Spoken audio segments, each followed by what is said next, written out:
Welcome back, everybody. What's it like to go through your 20s when you're too provocative for your East African parents and too modest for the big city?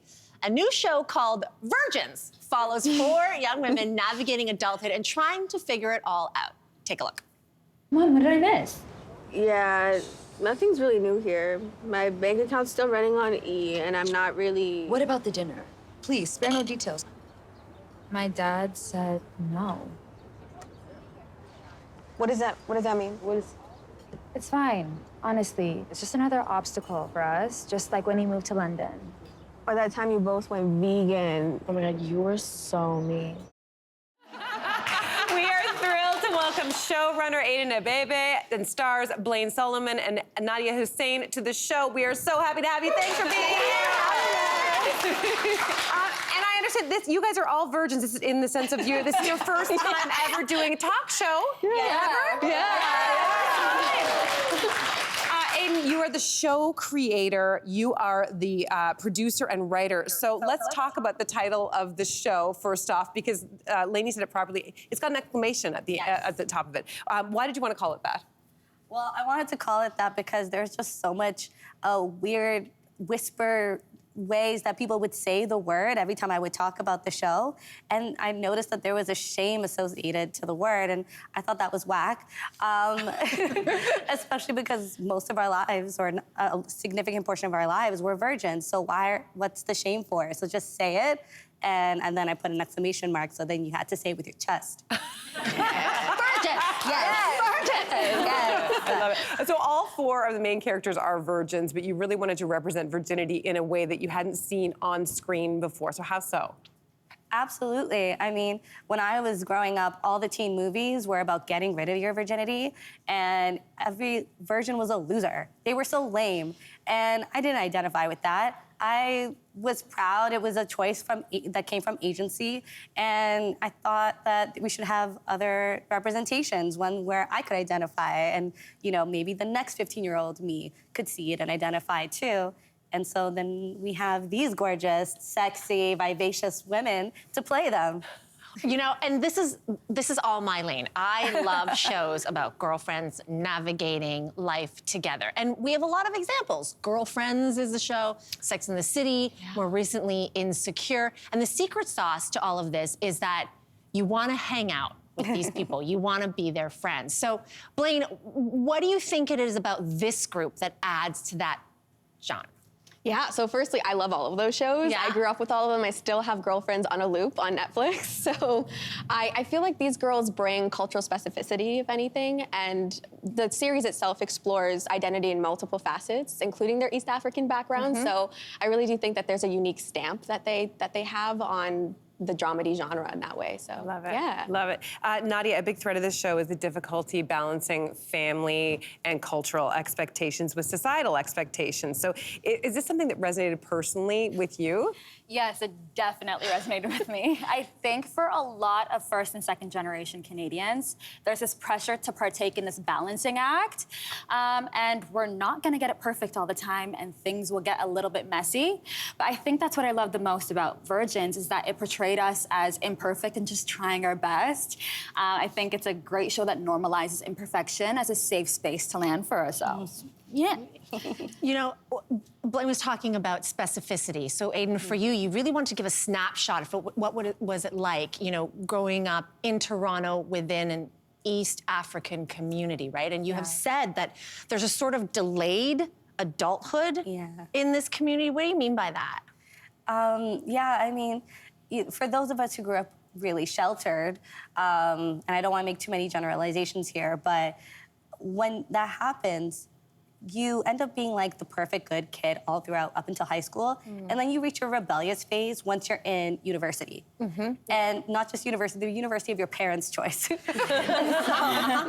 We've given you everything so far, and now let us play. And what ends up happening is if you're dating or if you're going out late at night, you're still getting the same type of reactions from your parents that you think you would see from whether you're 13 or 12, stepping out late at night. And the worst part is, I'll speak for myself, is dating for the first time in my 20s, I felt like I was still a teenager because all of these experiences were brand new, just like I was a teenager. But I was in my 20s, and it's super embarrassing. Blaine, you also grew up in Toronto. So what's the part of your coming-of-age experience that you were most excited to show on the show? Yeah, there's this one particular moment in the second episode with my character Delina and her mother, and they're in their living room, and she's getting ready for work, and her mom's fussing with her clothes and trying to fix things, and she spritz her with holy water to bless her for her day. And then she takes a big whiff of her to make sure that she doesn't smell like onions. So I feel like I still resonate with that today, and I've been fortunate to watch the show with different audiences, and they're always very reactive and go straight into giggles at that part. So, yeah. Okay, so as we established, the show is called Virgins, and it deals with a lot of first-time milestones. So we want to play a game with you called Remember the First, okay? So we're gonna take a trip down memory lane and revisit some of your first-time experiences for each one. Give us some quick words of advice you wish you had back then. You ready? Okay. Yeah. Yes, I think so. Okay. In 3, 2, 1, your first kiss. It's not what you see in fairy tales or TV and film. Buckle up. Okay. Your first credit card. Girl, what are you doing? Pace yourself. Okay, first crush. Enjoy it. It's the best feeling in the world, and you never get it back. I love that. I love that. Okay, your first heartbreak. Ooh, as hard as it is and as much as it hurts, you will know yourself in a different way, a better way. You'll come out of it greater at the end of it. Excuse me, you can't be virgins. I mean, this is I need advice.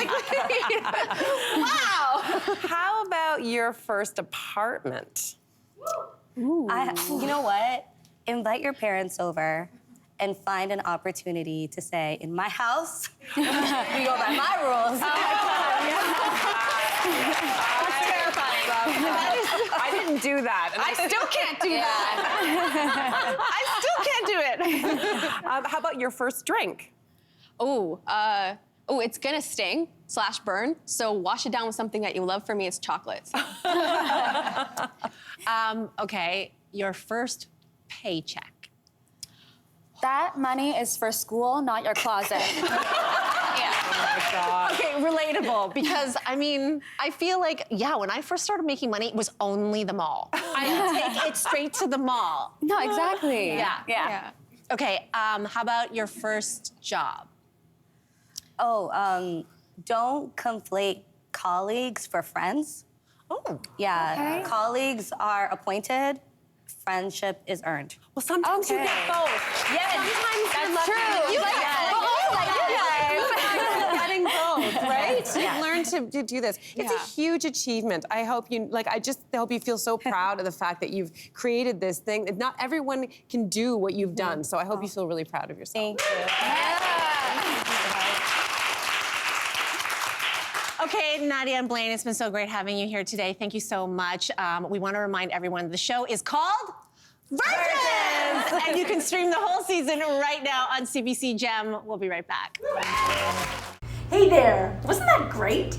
Do you know where you can find some equally good content? Our YouTube page. It's filled with discussions, debates, and some laughs. Head there now, like and subscribe.